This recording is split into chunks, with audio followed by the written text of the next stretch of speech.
Sanjay theatre ఇష్యూలో biggest question ఏంటంటే, so మొన్న ప్రెస్ మీట్ పెట్టి అల్లు అర్జున్ గారు ఏమన్నారంటే, రేవతి గారు చనిపోయిన విషయం నాకు మరుసటి రోజు తెలిసింది. అప్పటి వరకు నాకు తెలియదు. ఆ తర్వాత పోలీసులు ఏం చెప్పారు? యాక్చువల్‌గా పోలీసులు ముందే అనౌన్స్ చేశారు. మేము వెళ్ళి ఆయన థియేటర్‌లో ఉన్నప్పుడే చెప్పి తీసుకొచ్చామని చెప్పారు అనమాట. సో ఆయన ఏమన్నారు? నాకు మరుసటి రోజు తెలిసిందన్నారు. పోలీసులు ఏం చేశారు? నెక్స్ట్ డే వీడియో ఫుటేజ్ సహా చూపించారు. మేము ఏదో ఈ టైంకి మేము లోపలికి వెళ్ళాం, ఈ టైంకి ఆయన బయటికి తీసుకొచ్చామని చెప్పి వాళ్ళు చెప్పారు.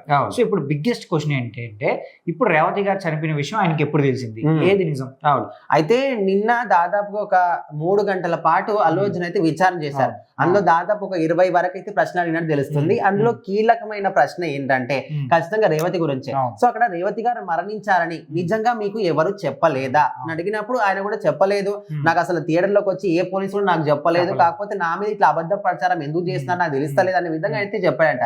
కాకపోతే పోలీసులు ఏం చెప్తున్నారు, ఇక్కడ తొక్కిస్లాట్ జరుగుతుంది, ఒక రేవతి మహిళ చనిపోయిన వెంబటే మేము థియేటర్ లోకి వెళ్ళి మీకు చెప్పాము, ఇక్కడ ఒక మహిళ చనిపోయింది, మీరు ఇక్కడ నుంచి వెళ్ళిపోయిన విధంగా చెప్పినప్పుడు నేను వెళ్ళను, సినిమా చూసిన తర్వాతనే ఇక్కడ నుంచి వెళ్తాను అనే విధంగా చెప్పాడంట. సో అప్పుడు పోలీసులు ఏమన్నారు, మీరు ఒకవేళ ఇప్పుడు వెళ్ళకపోతే సీరియస్ యాక్షన్ తీసుకుంటాము అనే విధంగా చెప్తే అప్పుడు వెళ్ళడం జరిగిందంట. అప్పుడు వెళ్తున్నప్పుడు కూడా ఆయన రోడ్ షో చేస్తూనే బయటకు వెళ్ళడం వల్ల మళ్ళీ జనాలు ఎక్కువ గ్యాదర్ అవడం వల్ల పోలీసులు కూడా కొంచెం కోపం వచ్చింది. ఎందుకు ఇంత జరిగిన సంఘటన జరిగిన తర్వాత కూడా మీరు మళ్ళీ అదే చేయడం వల్ల ఇంకొకటి ఏదైనా జరిగితే అప్పుడు ఇంకా ప్రభుత్వం అదే కదా, ఇప్పుడు వాళ్ళు చెప్పారు మీరు బయటకు వెళ్ళారు ఓకే, కానీ సైలెంట్ గా వెళ్ళిపోకుండా మళ్ళీ అప్పుడు కూడా నేను హాయి చెప్తా అంటే ఆల్రెడీ ఒక మహిళ చనిపోయింది, తొక్కిస్లా జరిగింది, ఎంతమంది ఫోన్లు పోయాయి, చాలా మంది స్పృహ కోల్పోయారు, ఫిట్స్ వచ్చాయి, నువ్వు మళ్ళీ అదే విధంగా బయటకు వెళ్ళి నువ్వు కారు పైన నిల్చొని హాయి చెప్తే మళ్ళీ నీ వెనకాల అదే అల్లు అర్జున్ వెళ్తున్నాడు మళ్ళీ ఊరికొచ్చి ఇంకేమైనా అయితే ఏంటి పరిస్థితి? సో ఇదంతా కూడా మనం నిన్న విచారణ అడిగారు. సో ఇదంతా కూడా కీలకమైన కొన్ని, ఆయన కూడా దానికి ఏం తడబడకుండా ఆన్సర్ చెప్పాడు అనుకోండి, కాకపోతే చెప్పిన ఆన్సర్ కి పొందడం లేదు.